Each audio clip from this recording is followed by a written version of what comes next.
दिनै मोजां प्रेक्टिस खालाम नङाबा सिमाङा सिमाङैनो थालांगोन आं रेडिखा दे दिनै गोजाम मेथाइ रोजाबगोन आलायारन मोजां मेथाइ दे बिदिब्ला रेडि 1 2 3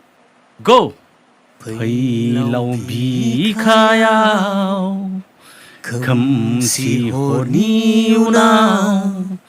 सानजा अखोरांनि गोथां फैसालियाव गोमो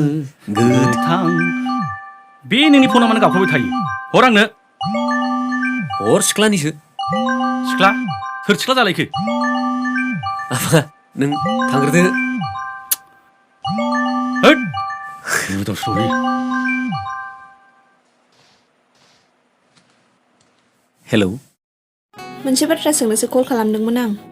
मा बाथ्रा माने आं मैयानिफ्रायनो सानगासिनो दं जुदि सानै सेंग्रा सिख्लाया गोसो गोरबोजों मोजां मोनज्लायो अब्ला बेवहाय महर मोखांनि खोथा फैयो नामा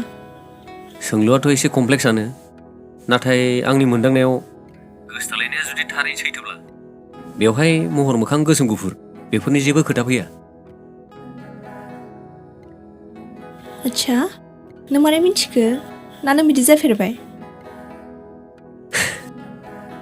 बे आंनि मोनदांनायसो आंहा दासिमबो रावजोंबो गोसो गोरोबलायनाय जाथ'वाखै अके आं दोनथ'नोसै सोंलुनि फिनखौ होनायनि थाखाय थेंक इउ रथ'लाय रायज्लायनानै माबा थोथोर बोथोर मोनलायलायदों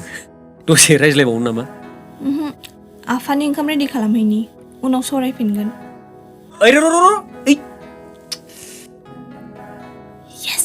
दान मारबायसो थै माथोआथ' मोजांथार महराबो मोजां जाखागोन फट' गांसेखौनो बिहरसै नामा थै फाग्ला ना बिहरबानो नाब्रा थै